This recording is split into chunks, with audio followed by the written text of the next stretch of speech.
Hello, everybody. Welcome to another episode of Mike and Ike at the Movies, where we present to you what is new at the theater, what to watch, and what not to watch. This week, we go from children's films to horror films.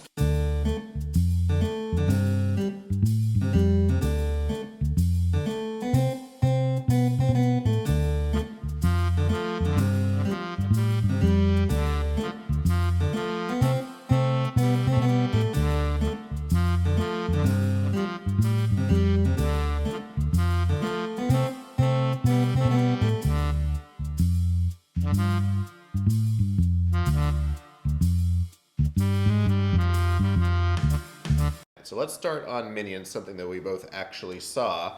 This, of course, is a branch off of the Despicable Me movies, which were popular, made a lot of money. So the DreamWorks, I believe, says, let's do a branch off with the little Twinkie characters running around. Yeah. Your thoughts? I'm trying to think of something constructive. I was 10 minutes, maybe 15 minutes in, and I was ready to just walk out. I was just so bored with it. The whole beginning part with the narration. I would say that, like, for me, the Despicable Me series or the original Despicable Me was hilarious. I really enjoyed it. Steve Carell was great. Yeah. Jason Segel was great, who plays his arch nemesis.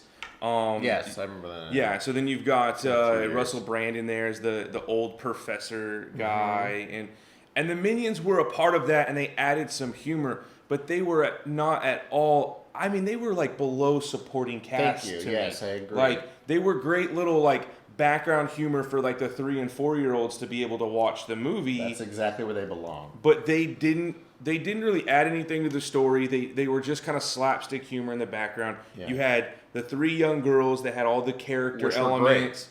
So you had all of this stuff going on. So for me, this movie was had no point. There was no point. There was no purpose. One, it's supposed to be a prequel and doesn't line up with the other movies. Exactly. So this whole finding the Minions in London and it's just making up a story that didn't actually set it up for in the first movie. I'm glad you hit on that. 2 things. One, watching this film, you said that in the first Despicable Me, the Minions were there in the background aiming for little kids, 3, 4, 5-year-olds, and after that, maybe not. Yeah.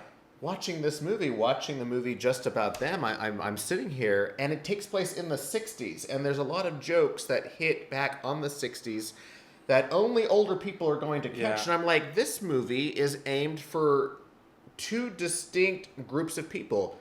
Little kids, and I mean very little kids. Yeah. I mean, this is for kids between 3 and 5. After 6, I don't think so anymore. Yeah. And then their grandparents. Yeah. Not even their parents. People in the 20s, 30s, maybe in 40s, I think they're going to be bored in this. Yeah. And that's not a good sign for an animated film. Because you know what? Parents have to go sit through this movie, and it's garnered for such childish little children. Yeah. And there's ha ha ha ha ha. And then maybe a couple of grandparents that go oh, I remember that from, This movie is weird to me because it's weird to me that this movie is in theaters.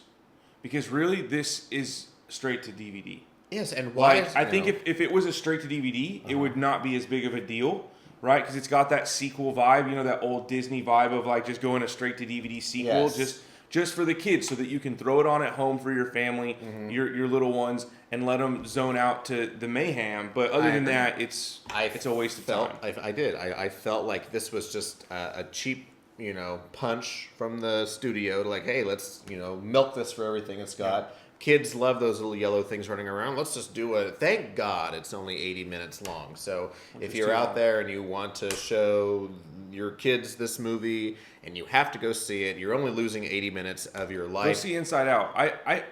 For me, Inside Out was a one and done, but after this movie, I would say if you're looking for an animated film, go see Inside Out. Yeah, don't waste your time with this movie. I giggled. I counted. I think you counted too. I giggled about 4 times on this film. I was about 5 because of a little cameo. The last thing 3 at the minutes. Very end. Yeah, last 3 minutes. There was a fun little part that is a nod to the original franchise. For me, I'm giving this bad boy a 3 out of 10. Yeah. 3 out of 10. I think I am too. This is one of the worst animated films I've seen. A 3 out of 10. I was thinking, okay, well, does this deserve a 4? I chuckled 4 times, but no, it doesn't. It's gonna get a 3. I've never a 3 out of 10. So that's your PG animated film. I didn't get to catch Gallows. I did last night. Man. Oh darn! Ike isn't a horror fan, but last night I did go and catch it. So we go from our PG film to our R-rated film, the new found footage horror film that's out right now. That comes out this weekend. It's called The Gallows, which every found footage horror film has the basic setup. And for this one, it's a haunted high school. 20 years ago, a kid named Charlie accidentally died when he was performing the school play. Well, now the school is kind of haunted, but no, it's kind of hush-hush. No one really talks about it.